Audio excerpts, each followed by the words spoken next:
नमस्कार मंडळी, आपल्या चॅनलवर तुमचं स्वागत आहे. सोन्याचा भाव जरी वाढला असला ना तरी माझे मात्र माहेरात अगदी सोन्याचे दिवस सुरू आहेत. माझेच काय, प्रत्येक मुलीचे माहेरात सोन्याचे दिवसच असतात. कितीही आपण सासरी सुखात असलो ना तरी माहेरची सर खरंच कधी येत नाही. सकाळी सकाळी मस्त फ्रेश होऊन आम्ही दोघं मायलेकर बसलो होतो. दर्शीलचा इथं अभ्यास सुरू होता. सुट्टीमध्ये टीचरनी आई काढायला सांगितली होती, जी त्याने परफेक्ट पूर्ण केलेली आहे. जायची वेळ जवळ आलेली आहे. आईने लाल चटणी कुठून आणली होती दोघींसाठी. मी पॅकेटची लाल चटणी वापरत नाही. आईच नेहमी दरवर्षी 4-5 किलो मिरच्या आणून त्याचे देठं काढून मिरची कुठून आणते आणि चाळून मला आई ती मिरची दिलेली असते. तर इथं आमची चटणी तयार करून झाली होती आणि दुपारच्या वेळेत आई धुणं धुवायला जात होती. तर इथं दर्शीलला धुणं धुवायचं होतं. तो परफेक्ट जशी आजी करते तसं त्याचं धुणं इथं चालू होतं. लहान मुलांना काम लावू नये म्हणतात, पण या लहान मुलांना एवढी एनर्जी काम करण्याची आपल्यात सुद्धा नसते. त्यानंतर थोडासा आराम झाल्यानंतर दुपारी इथं आमचं मस्त तोडोजोड सुरू होतं. भरपूर वेगवेगळे टॉवर बनवणं सुरू होतं. घरी एकटा जरी असला ना तरी दर्शीलला जेव्हा आजोळी जातो तेव्हा कधीच बोर होत नाही, कारण भरपूर अशा ॲक्टिव्हिटी त्याला घरात बसल्या बसल्या करायच्या असतात.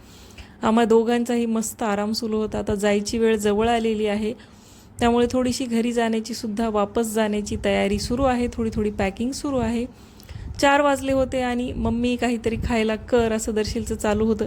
मीही आईच्या हातचं आईचं खाऊन मस्त आरामात बसलेली होती. चला म्हणलं काहीतरी वेगळं सगळ्यांसाठीच खायला करावं. घरात पत्तागोबी होता. दर्शीलला मंचुरियन खायचं होतं. तर परफेक्ट मंचुरियन तर नाही, पण पत्तागोबीचं इन्स्टंटवालं मंचुरियन मी इथं बनवलं आणि खूप मस्तसुद्धा झालं होतं. पत्तागोबी घेतला आहे, अगदी मोठाड चिरून मिक्सरच्या भांड्यात तो घातला होता. मिक्सरच्या भांड्यात घातल्यानंतर अगदी बंद चालू करून आपल्याला त्याला क्रश करून घ्यायचं आहे. म्हणजे जसं आपण चॉपरने वगैरे पत्तागोबी कट करतो तसा करायचा आहे. त्यानंतर सुक्या लाल मिरच्या होत्या माझ्याकडे, त्या मी भिजवून घेतल्या आहेत. त्या जर नसतील ना तर तुम्ही शेजवान सॉससुद्धा वापरू शकता. हे आईचं स्वयंपाकघर आहे, माझ्या माहेरचं स्वयंपाकघर आहे, जिथं मलासुद्धा किचनमध्ये काम करायला खूप आवडतं. जसं मला इकडची सवय आहे, आता मी जिथं राहते तशीच माहेरची सुद्धा सवय आहे. कारण आपण जवळजवळ आपलं अर्ध आयुष्यातली 25 ते 26 वर्ष मी इथं घालवलेली आहेत. त्यामुळे इथली आठवण सुटणं किंवा इथल्या सवयी जाणं शक्यच नाही आहे. मस्त असा मी पत्तागोबी मिक्सरमध्ये फिरवून घेतला. तुम्ही बघू शकता या प्रकारे तो मोठाड असा फिरवून घेतलेला आहे.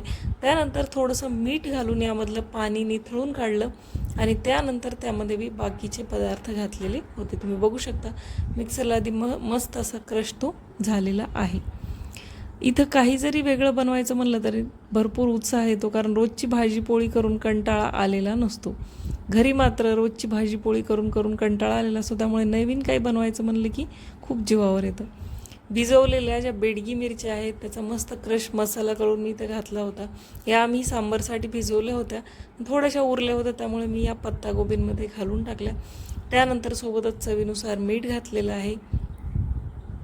त्यानंतर यामध्ये थोडंसं कॉर्नफ्लॉवर आणि मैदा घातला आणि मस्त असं त्यामधलं पाणी आधीच पिळून काढलं होतं. त्यामुळे घट्ट असे मी गोल बॉल्स बनवले आणि कमी गॅसवर कढईमध्ये तळूनसुद्धा घेतले. अगदी गोल आणि परफेक्ट बॉल्स बनले होते.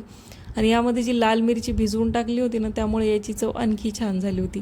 दर्शीला कांदा, शिमला मिरची अशा कुठल्याही गोष्टी आवडत नाहीत, त्यामुळे हे तळून काढले आणि कढईमध्ये फक्त red chilli sauce, schezwan sauce, tomato sauce घातला आणि वरून त्याला कोट केलं.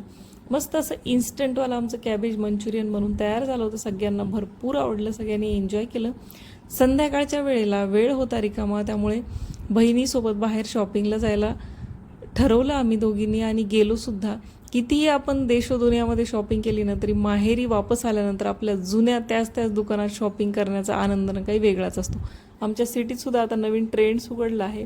तिथे जाऊन दोघीजणींनी आम्ही मस्त शॉपिंग केली आणि बाहेर जाण्याच्या आधी हे पप्पाच्या शेतातले मस्त केशर आंबे पिकले होते, तर थोडेसे खाऊन गेलो.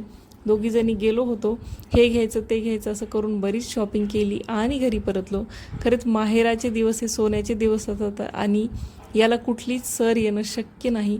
तुम्ही जरी माहेराला जात असताल ना आणि तुम्हालाही असंच वाटतं का, मला कमेंट्स करून नक्की सांगा. चला भेटते नेक्स्ट व्लॉगमध्ये. तोपर्यंत बाय.